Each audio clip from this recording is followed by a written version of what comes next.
on in. It's good to see you. I have a question for you. Do you understand large language models and recursive learning?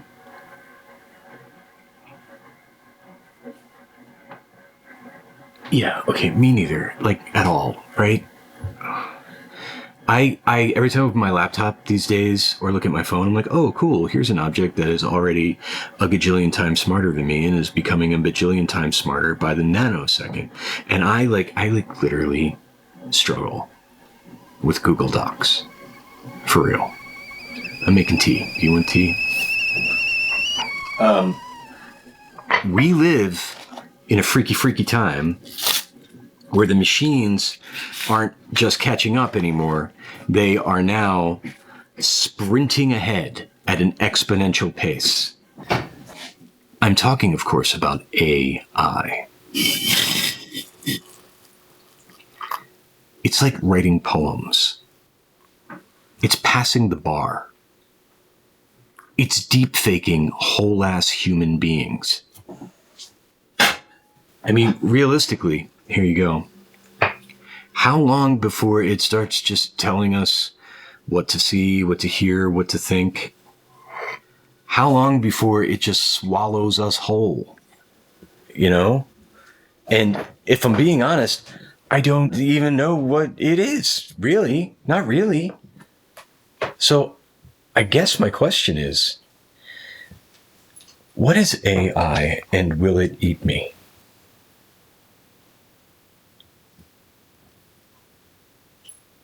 Yeah. Let's go. Okay.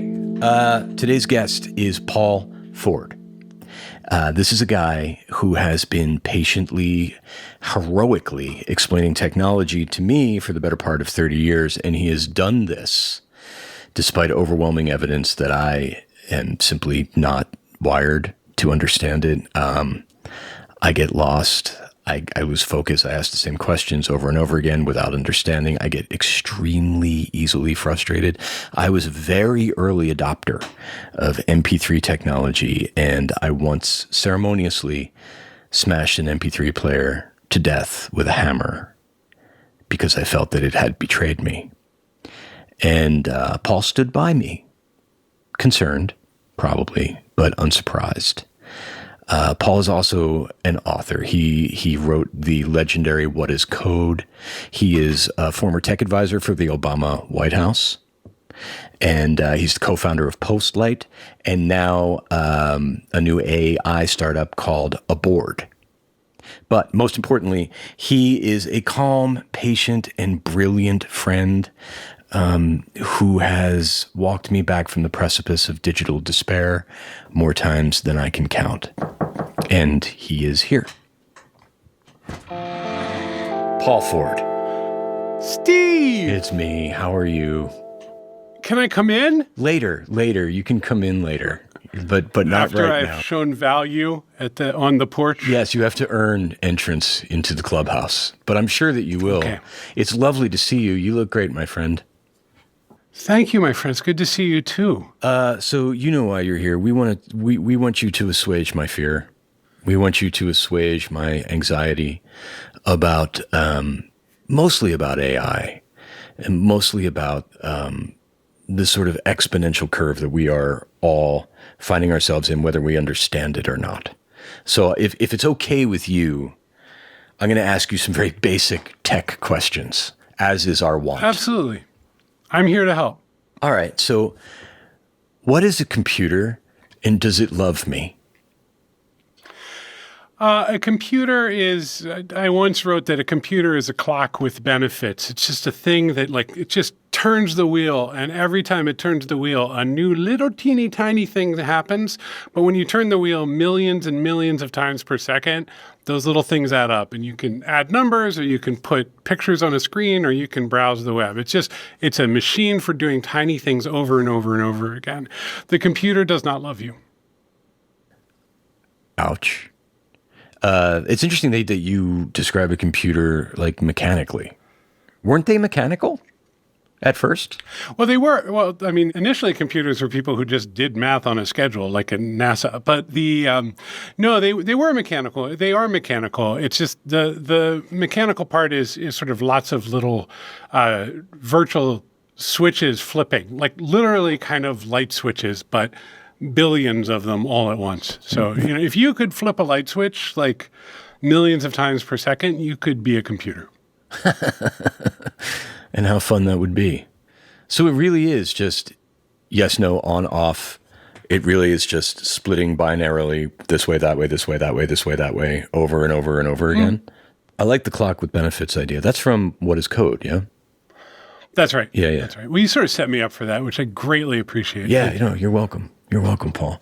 Now, what is a large language model? Okay, this is a hard one, and I'm a professional technology explainer, and no one's nailed it yet. Okay. But I'm going to give it a go. Okay, I'm gonna try something here. I want you to just count from 1 to 10. Just do that for me. 1, 2, 3, 4, 5, 6, 7, 8, 9, 10. Now, and if I'd asked you to count from like 1 to 100,000, it would make a bad podcast, but you could do it, right? I think I could, yeah. Okay.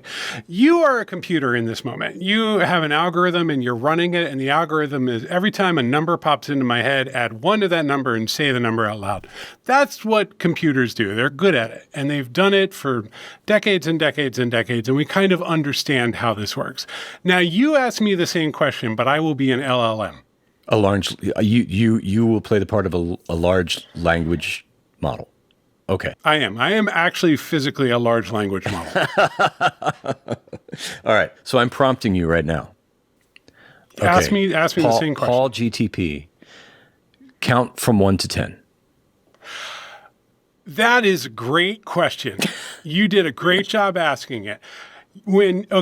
Count 2. Okay, I'm going to take that. Count and 2 are separate, and 1 and 10 are separate. Okay, I'm going to count, I know, is in number space. I know the numbers and count go together, and the other, the 1 and 10 are numbers too. They go together. What matches? If I was to actually produce something based on that input, I might get a 5. Wait, you know what? Actually, 5 and 7 are all in that space together. We'll get those guys. Let me go to another layer and have it take a look at sort of what I just produced. Okay, I could do better here. I could have a 6. On and on and on. And then it will spit out, it'll sort of glue it back together at the very end. And it will say 1, 2, 3, 4, 5, 6, 7, 8, 10. Like you know how sometimes it misses things? It's not doing the math. It doesn't execute it. It takes what you put in and then it enters vector space. I'm sorry, but it does. It enters this sort of really high order mathematical model of all the language it's ingested in the past. And it then uses that to figure out and predict what typically might come after somebody asks for 1 to 10 to be counted off. And because so many people have asked for that in the past, it tends to have lots of strong connections between the numbers and the tokens and the words count to, and it can usually produce something pretty good and pretty accurate. That didn't make me feel better at all. What I heard you saying was a lot of a computer inferring things from things that we told it previously. So it's learning from our collected learning, and then we learn from it, and then it learns from our learning, like the snake eating its tail. See, you know how JPEG images get real blobby edges if they're really compressed? Kinda. Yeah, I mean, you've seen like crappy internet images that are really squeezed. Yes. That's what it's doing with all human knowledge. It's squeezing it down into like things that fit on one hard drive. Like everything on the web gets compressed into a couple big. Yeah. Oh, this makes sense to me. Yeah. Yeah. And so when you ask it a question, it's sort of statistically decompressing all knowledge by linking what you've just asked, those little tokens that you've put in. It splits them up and it goes and it finds things that kind of match, and then it produces the statistically most likely next response. But that is not thinking, right? It's a database query. Yeah. A really good and detailed, enormously fast and complex database query. And does it work? Does it work a little bit like audio compression in that sense, where you're getting? Hey, I'm stretching it here, Okay, but yeah, a little bit. I mean, it's sort of like in that things are all smushed together, but they're smushed together in a different way than you might smush audio. Okay. They're organized into numbers and put into this weird database. I mean, this is merciless stuff. No one knows how to explain it. Your poor audience, right? Like, this is hard. Yeah. But it's not thinking, it's matching. It's not thinking, it's matching. It's matching the best possible results from your prompt, from your query, right? Mm-hmm. But that sounds like a subjective. That sounds like a subjective measure. It's saying, because the concept of best, does it mean the most likely or the most statistically? How is it deciding what best is? Well, there's a couple things going on. I mean, if we're going to get really nerdy, there's actually a factor like called heat, right? Like how hot, like how much. Or temperature, sorry. Temperature refers to sort of how creative and random it's allowed to be. So you can kind of get more and more consistent results out of these things by taking the temperature down. The other thing it does is it evaluates its own output using classic computer stuff. Like it's like, hey, does this look right? Using other kinds of pattern matching. Like it's not just one thing. You've got LLMs, and LLMs are these kind of databases, and they're many layered and they're very complicated. And I'm going to be very frank. Like I'm good at this stuff. I don't fully understand them. Wow. I'm researching them. But yeah, like it's hard, and there's a reason why there are super geniuses getting lots and lots of money at these giant companies. But from there, right, you then can do all the other computer stuff that you do, like, add some, you could sharpen the image or blur the image. You could check the text with a normal grammar editor. You could say, hey, if there's not a period at the end of the sentence, go ahead and put one in. And that doesn't require LLMs. I could have done that for you 20 years ago. And so it's a mix of like the things that you used to do all the time with computers and then this new weird thing. But because it talks to you and draws pictures of like squirrels as astronauts, it's so new. It's really confusing. Yeah, it is. And what concerns me, just even from what you're saying, is this concept of it reflecting what we've told it, what we've learned, and what we've used the computer for, which makes me think that it is learning from the global interweb, which is essentially a post-apocalyptic cesspool of flat earth theories and incest porn. And if we are doing this sort of feedback loop of learning with that, and we are still the filthy input on one side, aren't we doomed? Aren't we making a misinformation golem and giving it the nuclear codes and the keys to our car and our social security number? Well, let's unpack that slightly, right? So maybe is a reasonable answer here. So first of all, like, I don't know if you remember, but when AI was starting to get in the news, there was a whole lot of stuff about bias. And the reason that, like, you would ask it to make a CEO, a picture of a CEO, and all the CEOs were white dudes who looked like they could be named Jeff. And why is that happening? It's because so many pictures of CEOs that it slurped up happen to be white guys named Jeff. And it was like, because it does all this kind of averaging and normalization and kind of compresses things, it misses a lot of nuance. And so it just goes like, all right, well, that's what a CEO looks like. And that raised a lot of issues. And so a lot of flags and a lot of layers have been put in especially by the big companies, to try to mitigate that, right? So if you go ask AI to plan a crime, perpetrate a genocide, things like that, it's going to throw up its hand. It's going to go like, I can't really do that for you. I'm really sorry. And that is because they've put these filters in. And some of the filters are probably at the LLM level, meaning that like They ask it a question about, could this be used to harm someone? And it goes into its big blurry brain and it goes like, yes, that actually sounds pretty harmful. And then they pull that out, they flag it, and they say, okay, let's stop there. Let's not keep answering this question. So you've got this world where people were really raising these flags. They're still not happy, the people who are raising the bias flags. They're like, I don't think we've gone far enough here. Like we're slurping up the random internet. We're taking in all the biases. We're taking in all the harms. Yeah. You've also got a lot of good. You've got Wikipedia. You've got a lot of books. Maybe they pirated the books. Maybe they paid for the books. Who knows? Yeah. It's not clear. You've got YouTube videos, on and on. But yeah, it's slurping everything up and it's trying to make sense of it. If we didn't have that little governor that people put on that to keep it from acting poorly, could it reflect our darkest angels and become Ultron and become a genocidal megalomaniac supercomputer that wants us gone or something? Make me feel better, Paul. Make me feel better. No, I let me tell you something. I don't stay awake about this. Okay. I'm in this world. I've been in this world on and off, and I've been paying attention to this world for 25 plus years. I used to do AI work when I first knew you, like in my 20s. And this idea that the computer will become intelligent and take over the world is not a new one. It's been going around for decades. It's been in science fiction. It's sort of been all kinds of places. And what I can tell you, if you said, hey, could we eventually make a simulated brain, hook it up to all sorts of things and have it go to town and it might get out of control? I'm like, that is within the realm of possibility, just as we can create humans who go out of control. Like things are physically embodied, who knows? But if you ask me, what is the path from the smushy databases to the superintelligence in charge of everything? I don't have an answer for you, and no one else has one that is absolutely credible because they'd be predicting the future. And so there's no real clear, obvious path from where we are today to what is called artificial general intelligence. People are on multiple paths saying they think they're going to get there. There's a lot of venture capital money and a lot of marketing associated with this story.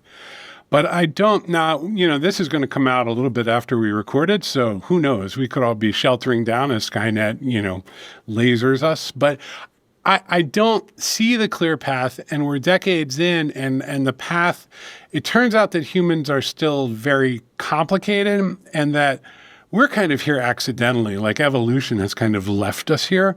This would be something very different. It would be very intentional that we would create it. And so we're not there yet. We just don't have the tools.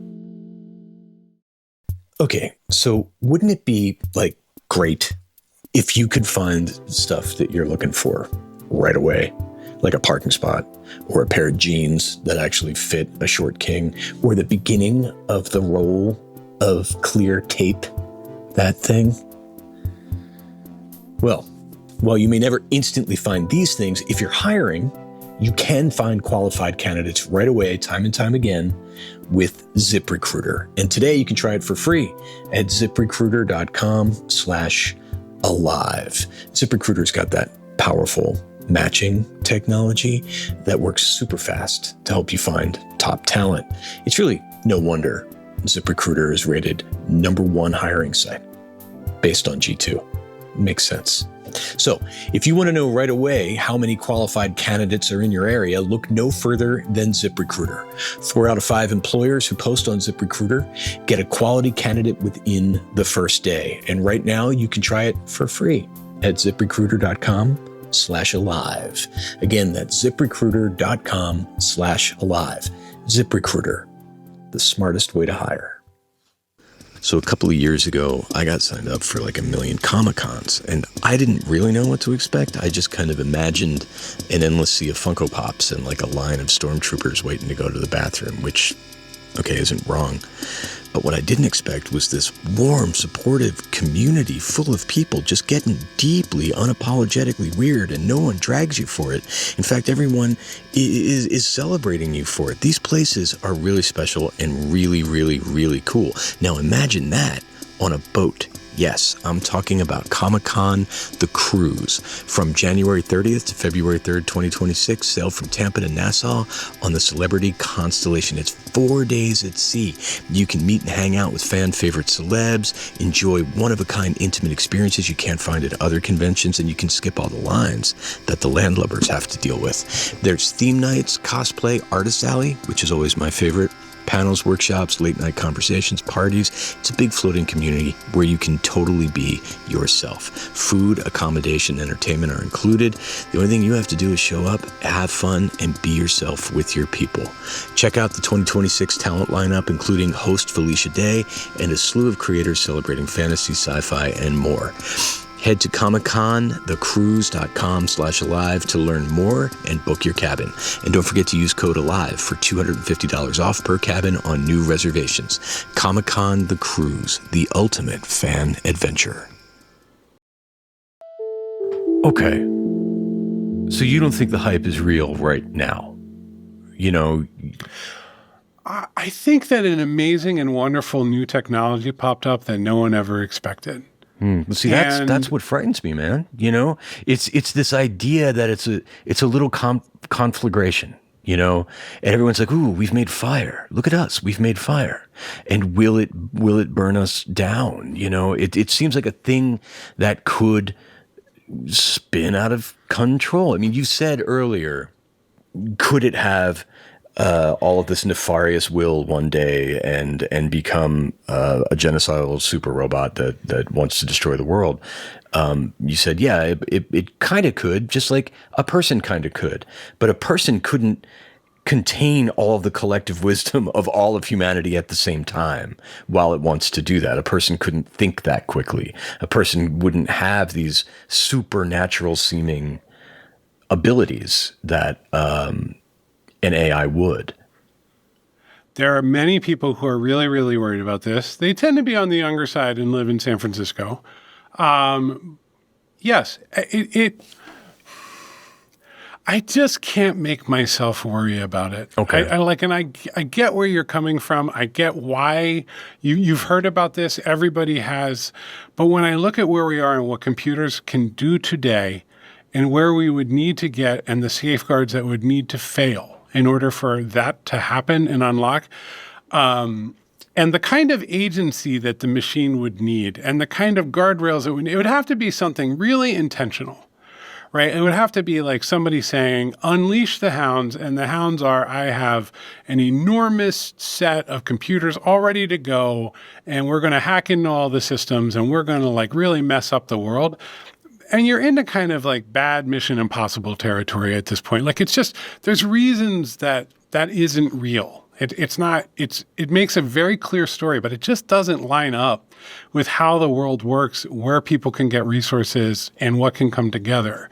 So I just like, literally the worst people in the world have nuclear weapons right now. And that is probably scarier, but we're not as scared about that because it doesn't have the sort of creep factor of the computer waking up one day and going, I see you, Steve. And that if it calls you, it's like, what are you doing? And you don't need to tell it because it already knows it's watching through the security camera. Yeah. That's really great material, right? And it really locks in and it's scary. And like anything, you're in the zone of like the truly possible. Nuclear war is possible. The super pandemic is possible. Scary things are real. And we've lived through scary things in the last decade and at probably a relatively high velocity. I think you'd have to kind of go back towards World War II to get a really big, scary things at that level, right? And big, scary things continue to happen. But they can happen, but the steps aren't there. Like nobody really knows how to get there. So it's cool that they're saying, hey, let's be careful. It's cool but a lot of the dialogue about the super intelligent future also ties in with like, how do we stop human extinction? We have to become star citizens. Like there's a whole kind of like deep cultural ethos that, then ties into like crypto and like all that stuff. It sort of all fits in a piece of like the super digital human is coming, get ready. And it's almost a religion. And like any religion, it has a vision of heaven and hell, and sort of like kind of what you're getting downstream from a lot of this stuff is them saying, we have to really all get religion or hell will be real. Mm-hmm. Mm-hmm. And religion in this case is let's fund our genius AI people and give them the money to build the super intelligent computer so that they can control it because we trust them. That's the vision here. And you're getting this thing like 7 levels removed about spooky AIs that are going to take all your money and send it to Mars. Right. Yeah. I feel coded in a way to fear AI. It's yes. This has been foretold over and over again, especially in our childhoods, right? This has been foretold. We watched countless movies about this, and the lesson is always the same, right? The lesson is always be careful what you build. And it feels to me as a passive consumer of all of this that, oh shit, we did it. We built the monster. We didn't. Not yet. What you're describing to me are myths because strange new entities that, literally at that point, kids they're playing Missile Command and Pac-Man. And they've gone somewhere new and no one's ever seen them go there before in the arcade. And there are a lot of movies and myths about, video game players, like The Last Starfighter, where he plays the game and then he gets recruited to join. Good one. Yeah, great 80s cheeseball kid, like Star Wars ripoff, right?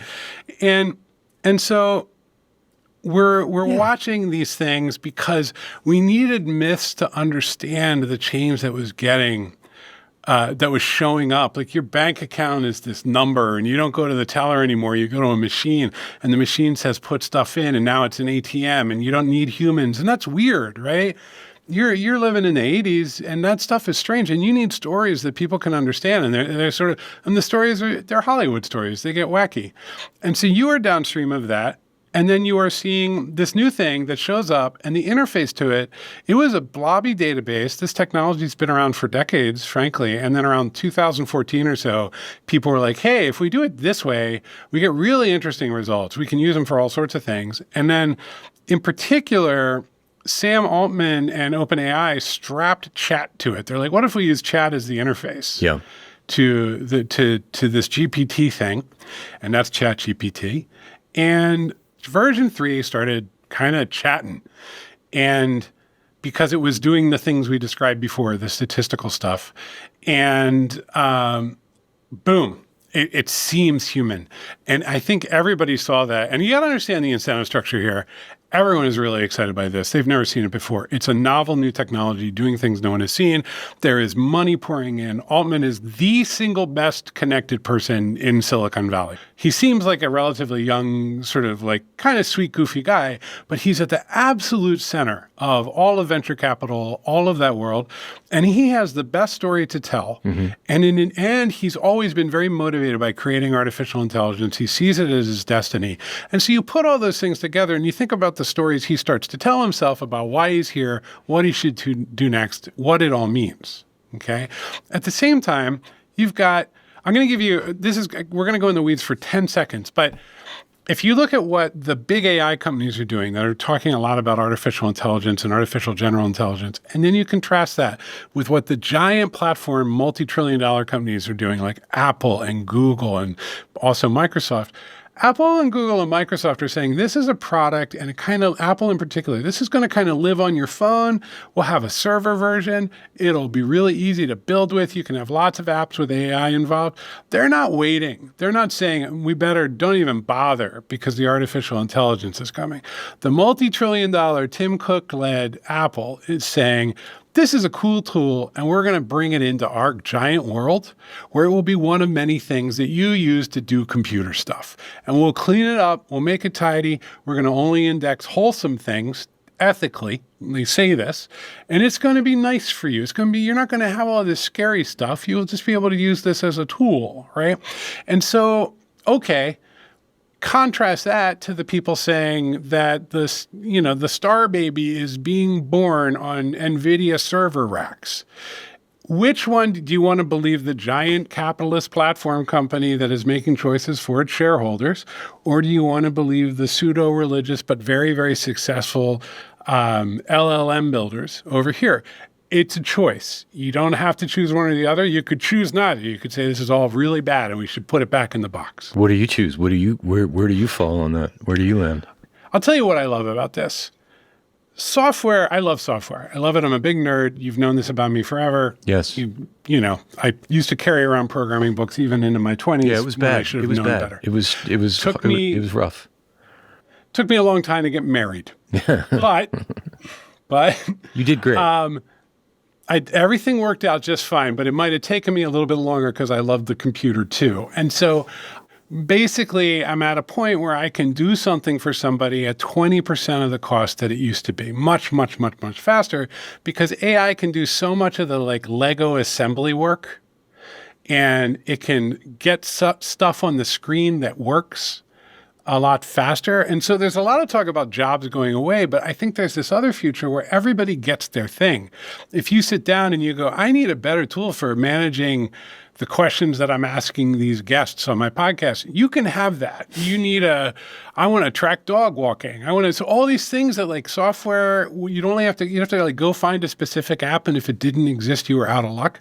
I think that's coming. And I think sort of specific tools and ways that people can have more power in their life can be a huge side effect of this weird new technology. They can talk to it and they can get what they want. And that is really, really exciting to me. That has nothing to do with it being intelligent. It is about taking power away from the really big old companies and giving it to people using this new framework and hoping it works out for the best. That's encouraging. Do you see a future where it does kind of in a large and meaningful way replace labor, replace a lot of what we do? And if so, what is your plan? What are you going to do with all your free time? I have, so here's what I've noticed. Now, this stuff gets better every month, every couple of months. There's something new and it does more. But I use it to do all kinds of stuff. I use it for research. I use it for all kinds of things. I use it for coding. I use it for a million different applications. It's really, really good at the first mile. It's really great at the quick summary, at the research project, at generating a bunch of images. And it's really good at that because it seems human. And so it's really nice to have this humanity simulator that's I will go out and I will research that microphone for you and make sure it's the right one for podcasting. Yeah. Okay. But the last mile is very human. You've got 4 people working on this podcast right now. We can't all see them, but they're making this thing come together and they're thinking about, and then there's more people at the podcast company. They're thinking about marketing and distribution. And there's people and they have to get this thing on schedule and how are the microphones working and what are we going to do about quality and who's the next guest? Those are all last mile tasks that lead to this thing getting done and into people's houses.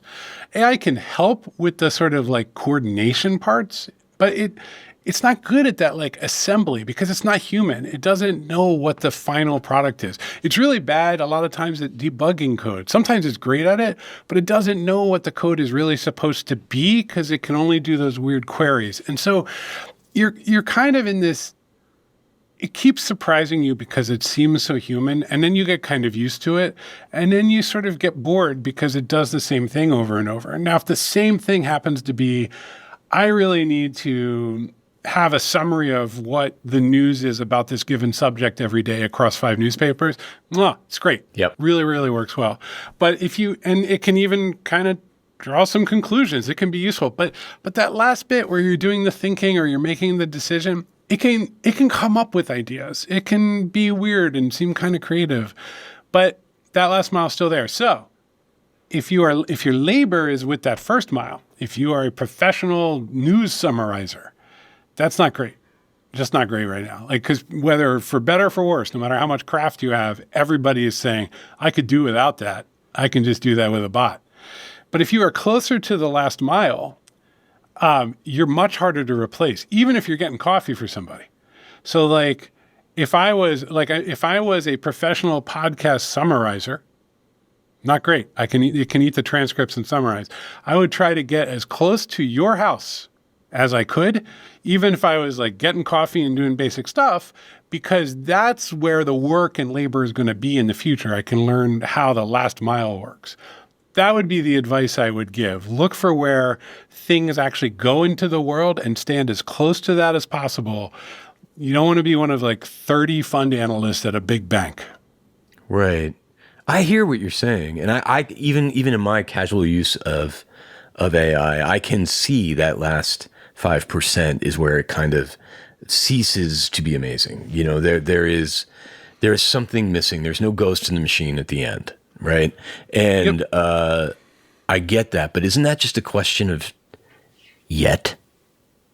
Well, look, every time there is a really big new release, it gets further and further. Like the deep research stuff is extraordinary. But I'll tell you what, Steve, it's like, you know, I'm looking at this stuff. It becomes more like programming to me every couple of months in that, okay, it does reasoning now. But all reasoning is, as far as I can tell, is you give it a prompt, and then it goes and it kind of makes a whole nother blobby prompt out. Instead of going straight to the answer, it tells itself to ask more questions. And it introduces ambiguity. And then it sends that back to itself, and it resolves some of the ambiguity. And it does that a couple of times, and as a result, you get something that looks like it was reasoning, but it's actually just a circular set of queries where it keeps telling itself to broaden the topic a little bit. Well, but no, I mean, okay, but what That's if... not thinking. You don't do that. No, I know. I get that it's not thinking the way that we are thinking, but we think it's thinking the way that we are thinking.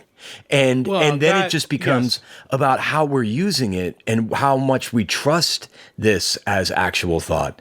And we can misuse, from what you're saying, we can misuse this tool. Yeah, and Huge. it's coming at I'm going to be frank, like it's coming at a really rough time because this is not an environment where people are having open, frank discussions in the Senate about how to regulate. It is an absolute risk, of course. Who has their eyes on this? Who is dealing with this? Who's putting these measures and safeguards in place? Is it you? Is it you, Paul? No, I don't have the power. Europe does a lot, but it also slows them down. Their progress in the LLM space is slower than the U.S.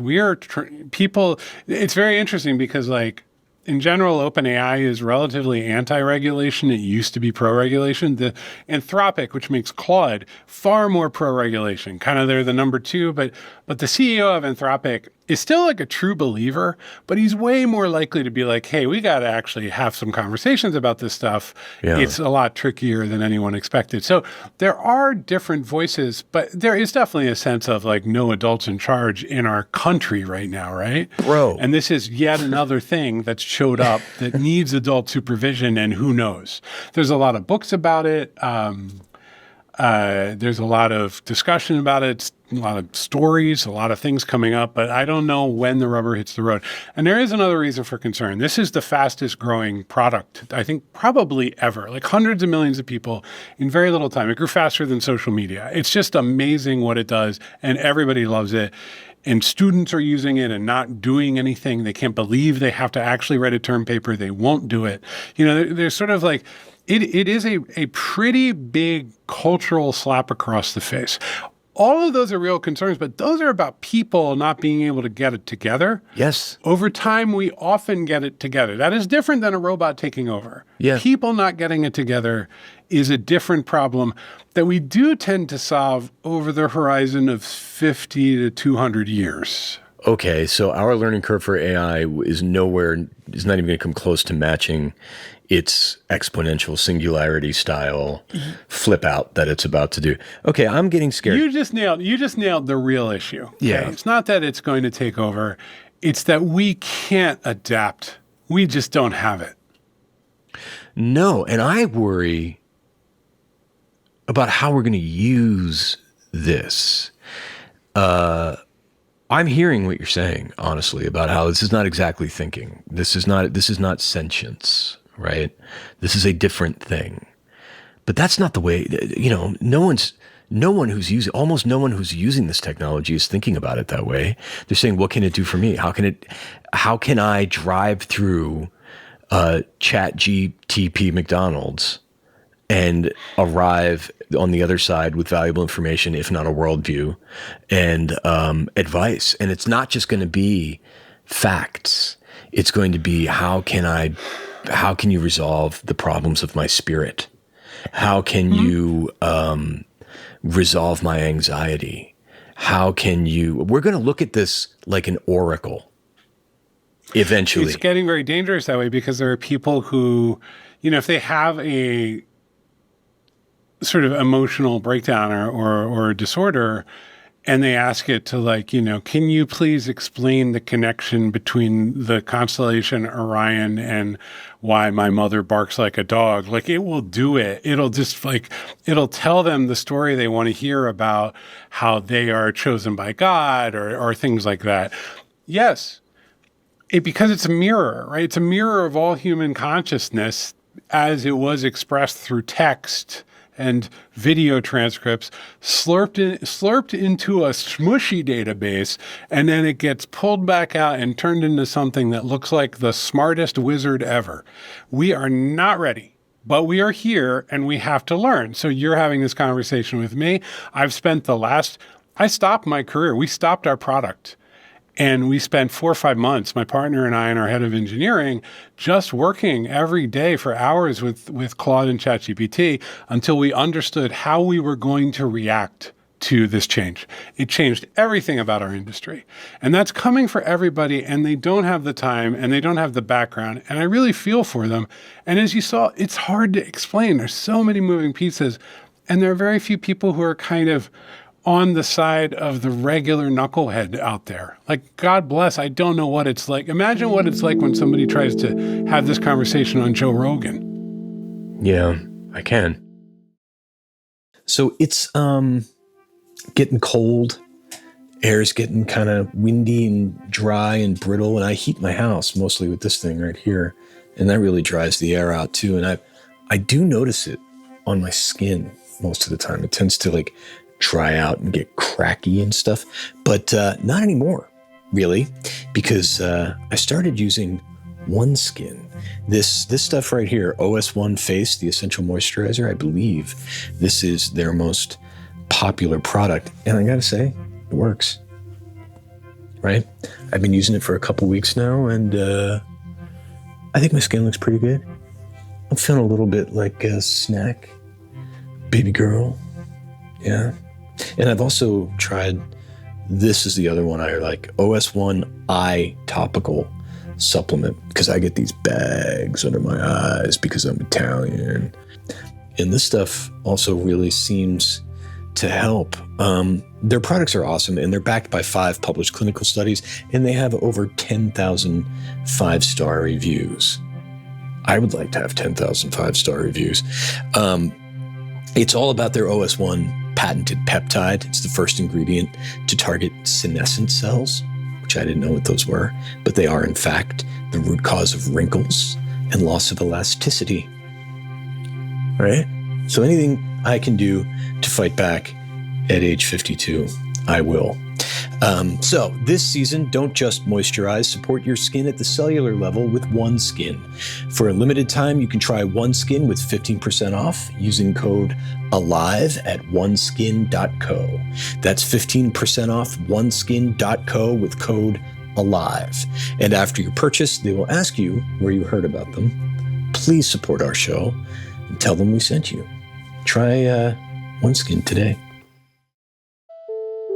You've said some comforting things today, and I appreciate those. And you said some things that scare the absolute shite from my body. And when you just said it will simply confirm your bias for you, it can. That is the moment, because I understand everything you're saying about its sentience and about how that is different. You know, or at least I feel like I understand that enough. But that has nothing to do with how we're going to use it. How we respond to this technology emotionally, I think, is what I'm most afraid of.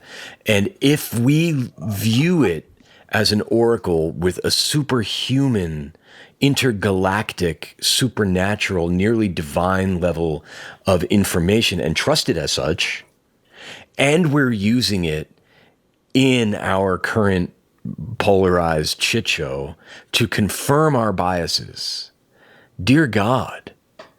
Well, I don't know. And it's also who's in charge, right? So I don't know if you saw this, but some time ago, they tweaked Grok, which is the X.com AI engine, and they over tweaked it. They changed the core prompt and they got it all confused.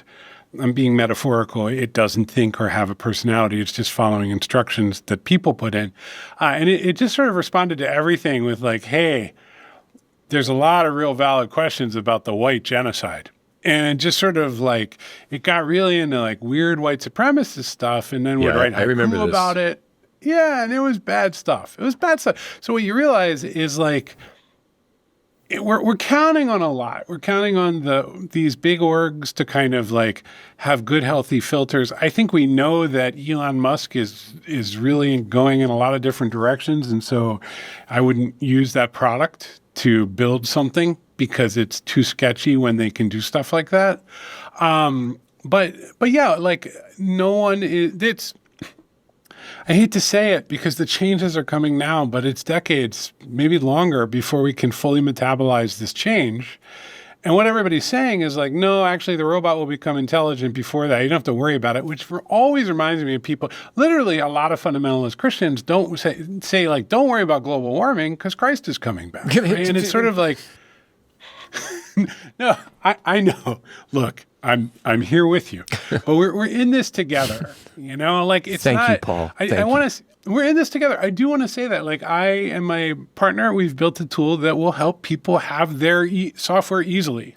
Not for zero, not for a credit card, but like, you know, like, and that we can do that. I can give more people their thing than before. And there are not-for-profits and orgs that I'm really excited because they'll be able to do more. And so like, there are ways to use this for tremendous good. We're using it for climate change adaptation because it can analyze it can tell you how to protect your warehouse from climate change if you feed it good, clean data, write you a nice report, and build you software to manage the adaptation so that your warehouse employees are less at risk of heat and flooding. And like, that's my wife is working on that with us right now. So like, there are absolutely positive applications that are much more, and like, you're going to have to choose. You have to choose where you're going to go. Are you going to let the robot tell you that certain races are inferior, or are you going to use it to help the warehouse workers get ready in case it floods? See, and look,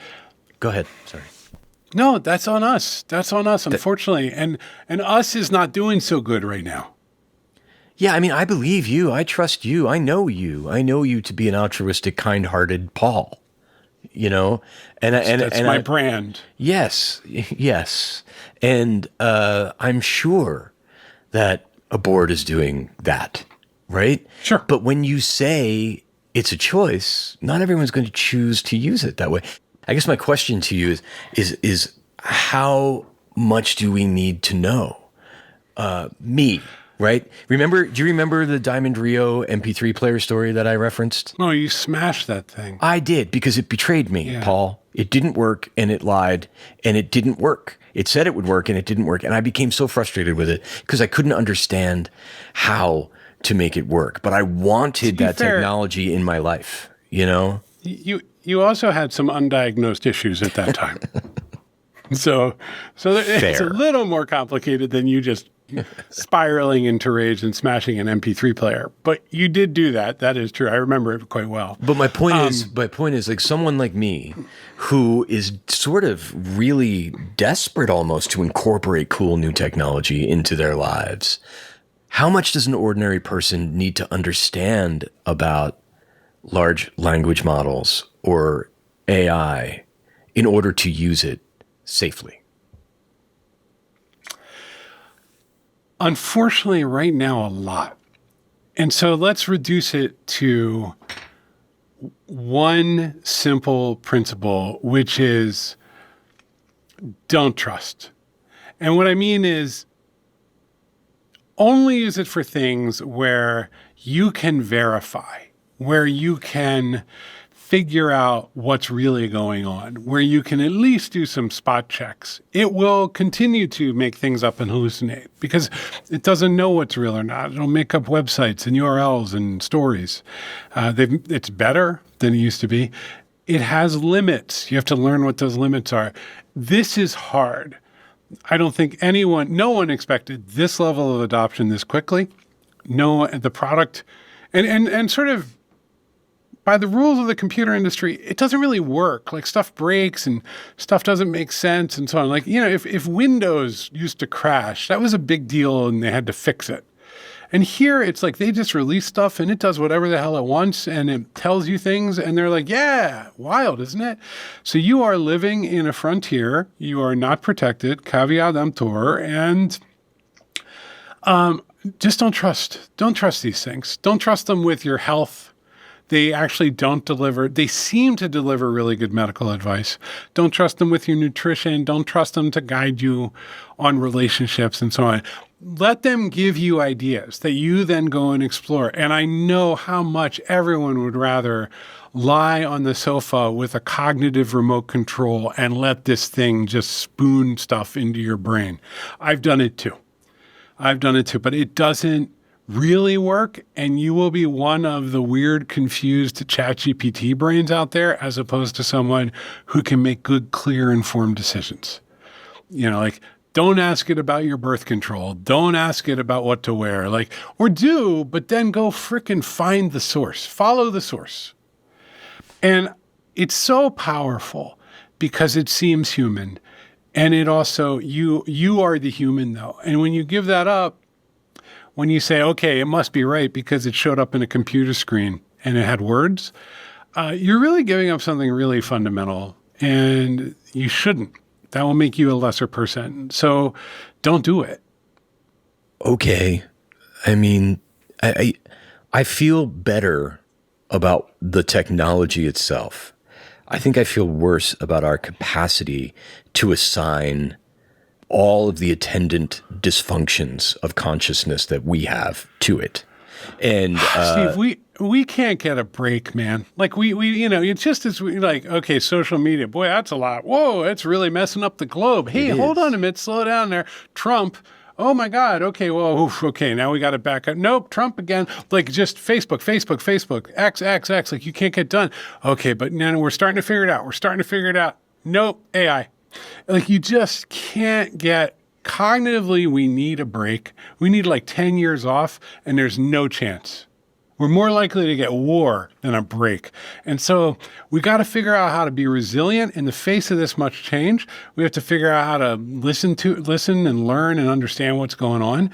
And then you got to kind of ride the wave. And I tell you, I like a lot of change. I made it my whole career. I like weirdness. I like the strange things that humans get up to. I have a pretty cynical view of the world, but I'm also very affectionate towards this. And boy, this is like getting your head hit with a hammer on a regular basis. It really is. It's a lot for me. So I feel for everybody on this. I wish I could find an easy way out for you to bring this level of change in and just kind of live your life. I'll just ask one more question to assuage anxiety. And then maybe we'll do something fun real quick. And I'll let you go. But you mentioned earlier safeguards. Can you talk a little bit more about the safeguards that are in place? There are no safeguards in place. You said safeguards. I wrote it down. There are safeguards. They are really trying, but the reality is it's what you build up from. These are big platforms and you kind of build on top of them. They're more like foundations. And there's also the reality that people have made LLMs that are open sourced and are less sort of on guardrails than the big ones, and people are using them. That's where kind of more of the deep fake porn and sort of those things are happening. And then there's the DeepSeek in China, which is it doesn't want you to talk about Tiananmen Square, but it'll let you talk about lots of other stuff. And so everybody's trying to wrestle this to the ground. And you'll notice like DeepSeek doesn't mess around on that topic because they would get in big trouble. So there are ways to put things on rails. You can also make them do bad things by tweaking them and messing with the prompts. Like it is just sort of like it's a spongy technology because it's a muddy database filled with compressed human weirdness. And trying to make it behave is like trying to make every book in the library behave. Yeah. It just doesn't work. And so that's what you're trying to regulate. We don't have inspired governance in our world right now, in my opinion. And your hope here is that the mass of humanity actually doesn't want an infinite porn-spewing monster machine that fills their brain with the worst parts of their id, but instead would like to summarize some stuff, do a little research, learn some things, and make some code and build some stuff. There's plenty of reasons for pessimism, and there are some reasons for optimism. We didn't do so great with social media, in my opinion. That was going to be what I was going to say. No, I think we should all have the bad tum-tum feel. I think we should. It is real. Like it is. And it's even if the people running this stuff have the absolute best intentions aligned with your exact values in a perfect way, there's still so much going on. And it's really hard to keep it under control. But again, like, this is the thing, like, the fantasy is that the robot comes alive like Ultron and it's just like, I'm angry now. But the reality is that humans are reflecting and consuming and then acting by the hundreds of million. And that leads to weirdness in our world. And that's where the real change comes from. And because all of a sudden your brother-in-law thinks that wizards from the sky are telling him that he can, he should vote for a lizard. And just sort of like, and he's telling you this at Thanksgiving because he got it from ChatGPT. And so like that is change. That's the change we can't handle. It's not that there's suddenly this new robot that does funny tricks. It's that the people around us change and we don't have tools for talking to them or negotiating it. That's what I'm afraid of. Okay, Paul. Thank you. Before you go, I thought it would be fun if we live prompted ChatGPT. Oh, let's do it. Watching you use a computer brings me back to the entirety of my 20s. Hopefully I will not smash this with a hammer. But I have opened my laptop and I have logged on to chatgtp.com, and it is immediately very polite. And it is saying, what can I help you with? Well, let's see. I'm going to ask it. You tell me how I would prompt this. I want to ask it a very good question to ask you in a podcast. So how should I prompt it? Oh, I am creating a consumer level broad audience podcast, and I have the technology expert Paul Ford visiting to talk about AI and the future. I'd like to ask 5 accessible questions. Okay. That will make me look really smart to both Paul and my general audience, period. And I'm typing all that in, Paul Ford here. All right, let's see what ChatGPT has to say. I've entered that in. It's chewing on it. It's telling me that it loves this idea. It's very nice. It's very kind. It is. It actually got too sycophantic some time ago, and they had to wind it back because somebody pointed out, somebody asked it to please help it market their poop on a stick idea. And it was like, this is the greatest idea ever. Oh my God, you've done it. It's the most counterintuitive product ever. Right. Okay. Honestly, right here, I see a problem. I see a problem with the poop on a stick thing. Right there. Well, they wound that back. They're like, whoops, sorry, we went too far. But it immediately, disingenuously started kissing my ass. So if I know, if, but that's good. That's good product right there. That means you're going to come back. it's bad product. If I assume that this is an oracle, it's bad product.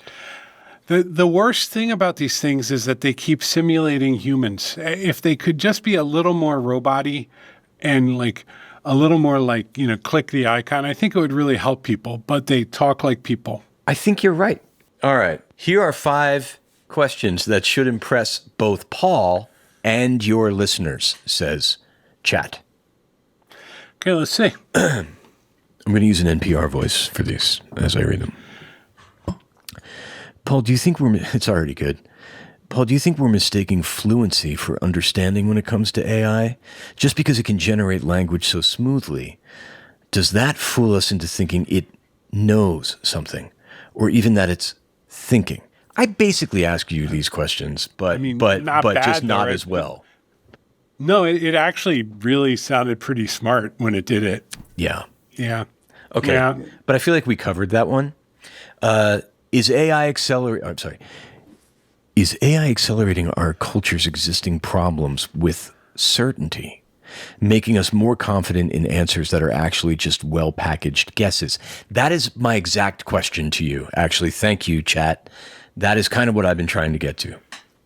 Yeah. So I think the answer is yes. Yeah. All right. So it's done a pretty good job, I would say. Tell us what it did to generate these questions. I mean, we talked about it earlier. Like, what I'm trying to do is make sure I get all the words in there, so that when it parses and tokenizes and breaks it apart into little pieces, it's got words that will sort of align with particular outcomes. So, broad audience, right? Like, I emphasize that. You emphasize the things, and you might even say them a couple different times. You're kind of loading it up. You're programming it with the kind of response you want. I want to look smart. Yeah. And then it goes in its little brain. It goes, oh, smart. Like, what are things that are about AI connected to smart? What are things that and it's sort of like traversing that database and pulling stuff out. You could also ask it to, do it in the most sort of Cletus style stupid way possible, and it'll do that too.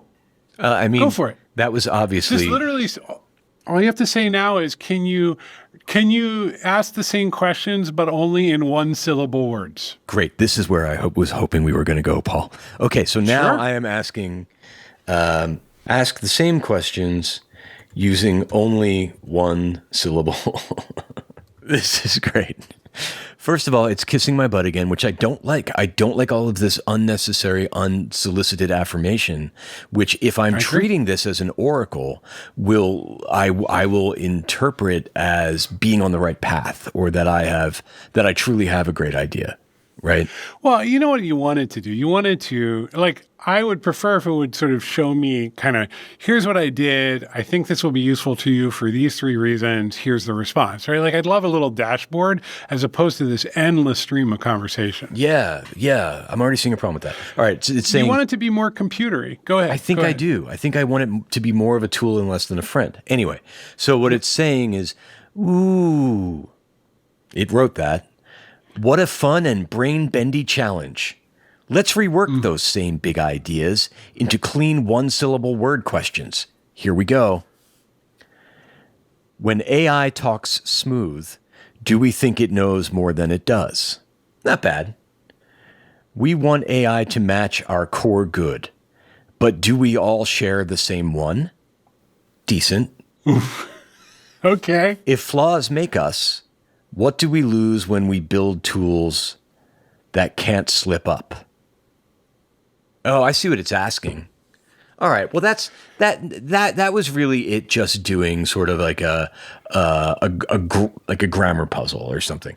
Let's use it wrong. Let's do something dumb. Let's have it make a TV show or do, I don't know. Let's use AI wrong, Paul. Well, there is no wrong. How can you query a database incorrectly? It's a robot. Okay. Why don't we do like Hamlet or Macbeth as a squirrel or something? That's fine. Or some really hard, like something really complicated, like anxiety management, or you could do that. Yeah. Okay. So you come up with, so react to this. I'll give you a and say, prompt. Okay. Yeah. Okay. Steve, I got a prompt for you. Yeah. You are a world-leading therapist who specializes in anxiety. You are also a large, excited squirrel. Explain to someone suffering from chronic anxiety all the things that you do as a squirrel to manage your own anxiety and help them as much as you can. I'm typing. Thank God we can edit this, huh? Yeah. Okay. Don't hit return. We have to add one thing. Okay. Be extra squirrely. Be extra squirrely. Hitting enter now.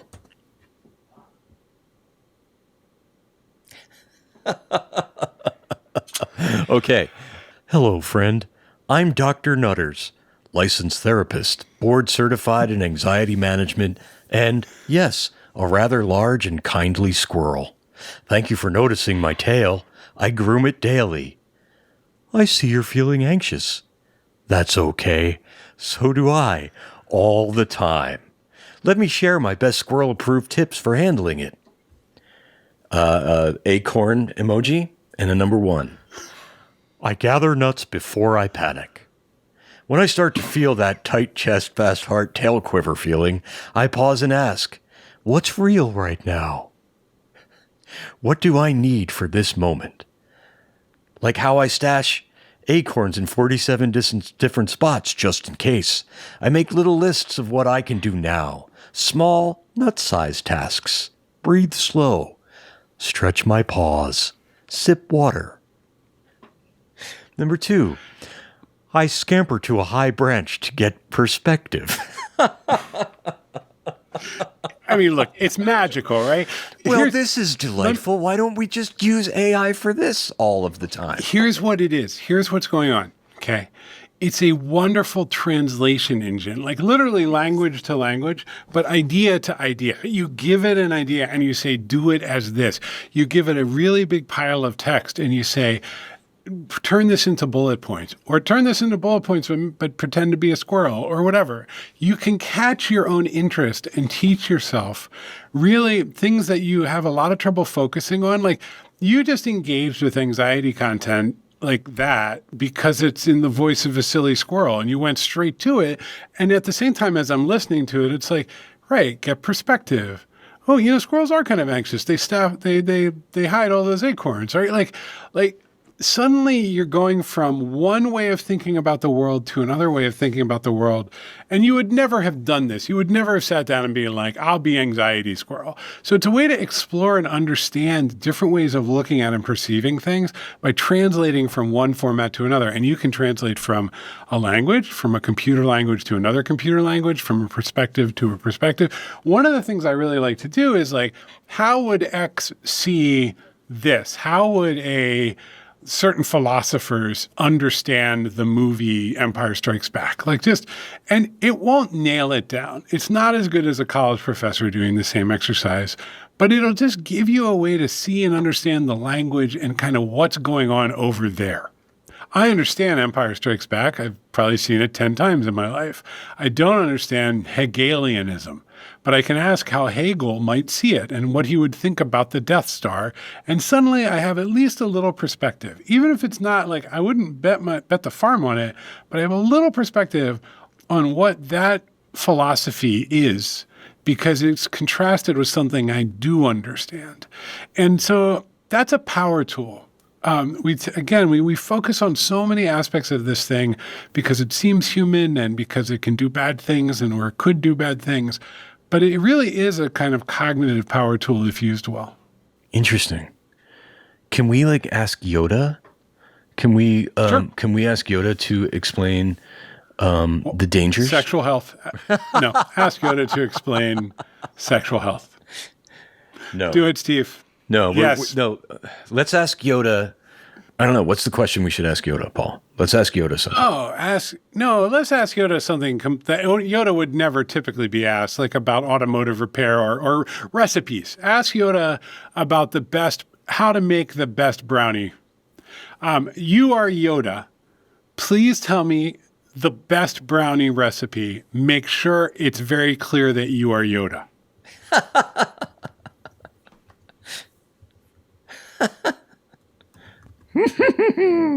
Oh, I'm gonna have to bust out my Yoda. You're gonna do the voice too. Yeah, I'm gonna try. I mean, yeah. There's no trying, Steve. there is no try. Okay, here's what chat came back with. I'm not gonna be able to do it, so I'm not going to start doing it. Brownies, yes, powerful they are. Yoda, I am. The Force I know, and bake I do, rich and chewy. These brownies shall be. Share this wisdom I will. Follow the recipe you must. Tempted by the dark side of over-baking, do not be. Oh, this is great. All right. Yoda's wise. I'm making these tonight, Paul, and I'm sending these to you. Fine. Yoda's wise and fudgy brownies. Oh. Gather you will. Yep. 1 cup unsalted butter, melted like the ice on Dagobah in spring. 2 1/4 cups sugar, sweetness balance this brings. 4 large eggs. From free creatures they should come. 1 tablespoon vanilla extract. Aroma of the Force this is. 1 cup. You cannot stop doing the voice. You just it's like a virus. Salt, a pinch, balance it brings. Method of the Jedi baker. Heat your oven you must. 350 degrees Fahrenheit. Grease it well. In a great bowl, stir melted butter and sugar until one they are. Smooth like the surface of a still swamp. Beat in eggs. You get it. It's great. It's great. This is so fun. Now, I understand that this is not what this is for, but it's very fun. No, it is what it's for. It is what it's for. It doesn't know. It's just a thing. Like it is absolutely what it's for. To me, I look at that and I'm like, you could get a grumpy 10-year-old to make brownies with you, and they would be annoyed. They'd be like, "Oh, okay," and then you do it in the Yoda voice, and now there's a conversation, and everybody's being silly, and you're in the kitchen, and you're doing stuff together. Like, there are applications here that are really new in the universe, and it's sort of the drama of this thing is so intense. The fact that you just said this isn't what it's for, like as a computer person, makes me so sad because it is for play, it's for weirdness, and it's for exploring.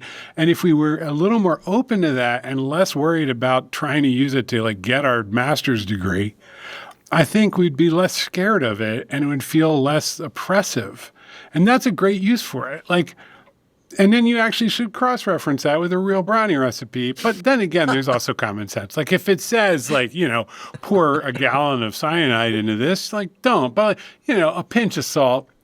But the reality is there's so many brownie recipes out there that it's probably pretty good. It's probably a pretty good brownie recipe because it's soaked up and compressed all the brownie recipes. Yeah, I'm making Yoda brownies tonight. Well, Paul, thank you, man, for first of all, it's great to see you always.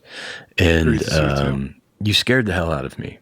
You really did. But you've also let me tell you though, I'm not scared. Yeah. I'm not. I'm strangely optimistic, even though I have the same anxieties that you do. Mm-hmm. I see that, and I appreciate that, and I feel that, and I needed to hear that, and I feel better just having a little bit of fun with the technology with you as well has been helpful. I would say that I'm less afraid of what the technology is and a little more concerned about what we might do with it. About where our instincts might lead us to go with it. I strongly endorse that viewpoint. Don't take technology seriously. It's a tool for you to play with and explore. You are not the product. Right. All right, man. Thanks for stopping by, Paul. I love you dearly. This Love was you this was too. fun. We could do this again every now and then when I'm scared. I would love to come on and talk about what I'm learning, because by the time a couple months goes by, it'll be very different. This is the strangest technology time I've ever lived through. Yeah. Well, thanks for being such a good buddy, and thanks for making me feel better about technology for 30 years. And thanks for the brownie recipe.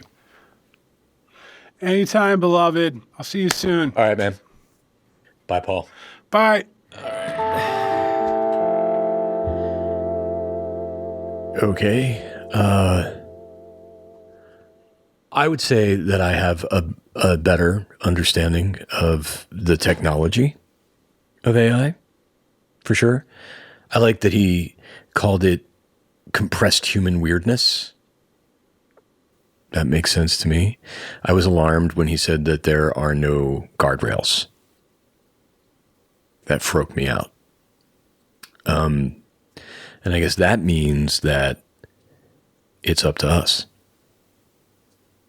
right? It's just a tool, and it still, at least, depends on what we do with it, which is good news. And also probably bad news. Yeah. Let's go outside. All right. Well, I think I'm going to choose to be optimistic about this one.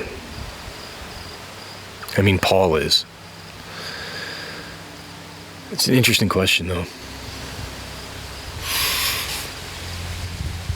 If you had an infinite answer machine,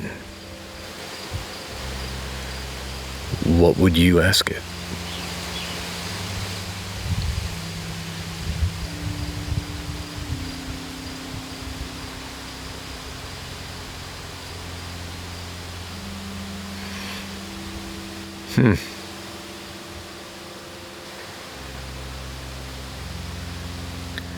Yeah. Yeah. Well, it's great seeing you. Always. Thanks for stopping by. You look great.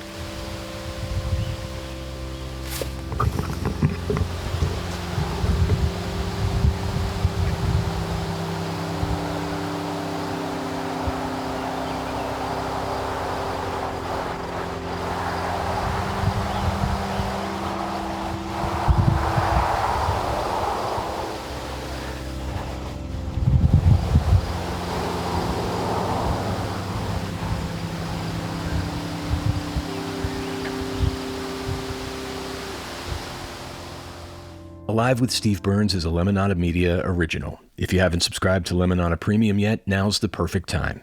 You can listen to the show completely ad-free, plus you'll unlock exclusive bonus content from me as I reflect on this episode. Just press subscribe on Apple Podcasts, head to lemonadapremium.com to subscribe on any other app, or listen ad-free on Amazon Music with your Prime membership.